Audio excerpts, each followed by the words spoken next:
ഇന്ത്യയും ദക്ഷിണാഫ്രിക്കയും തമ്മിലുള്ള 4ാം ട്വന്റി മത്സരം ടീം ഇന്ത്യ 135 റൺസിന് വിജയിച്ചിരുന്നു. ഈ വിജയത്തോടെ പരമ്പര 3-1 ഇന്ത്യ സ്വന്തമാക്കുകയും ചെയ്തു. ക്യാപ്റ്റൻ സൂര്യയുടെ നേതൃത്വത്തിൽ ടീം ഇന്ത്യയുടെ 3ാമത്തെ ട്വന്റി പരമ്പര വിജയമാണിത്. സഞ്ജു സാംസണും തിലക് വർമ്മയും ചേർന്ന് ആഫ്രിക്കൻ ബൗളർമാരെ അടിച്ചു പരത്തിയതോടെ ഇന്ത്യ കൂറ്റൻ സ്കോർ നേടുകയുണ്ടായി. എന്നാൽ മത്സരത്തിൽ ഇരു താരങ്ങളും വിക്കറ്റ് കളയാതെ നിന്നതോടെ സൂര്യകുമാർ യാദവിന് ബാറ്റ് ചെയ്യാൻ അവസരം ലഭിച്ചില്ല. എന്നാൽ മത്സരത്തിനിടെ ക്യാപ്റ്റൻ സൂര്യകുമാർ യാദവ് ഒരു കാര്യം ചെയ്തു.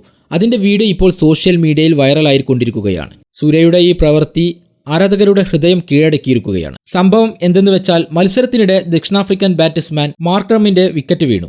ടീം ഇന്ത്യ അത് ആഘോഷിക്കുകയായിരുന്നു.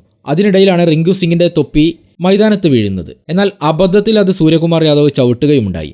എന്നാൽ സൂര്യ തന്റെ തെറ്റ് ഉടൻ മനസ്സിലാക്കുകയും തൊപ്പിയെടുത്ത് ചുംബിക്കുകയും ചെയ്യുന്നു. ഇതിനുശേഷം സൂര്യകുമാർ യാദവ് റിങ്കു സിംഗിന് തൊപ്പി തിരികെ നൽകി.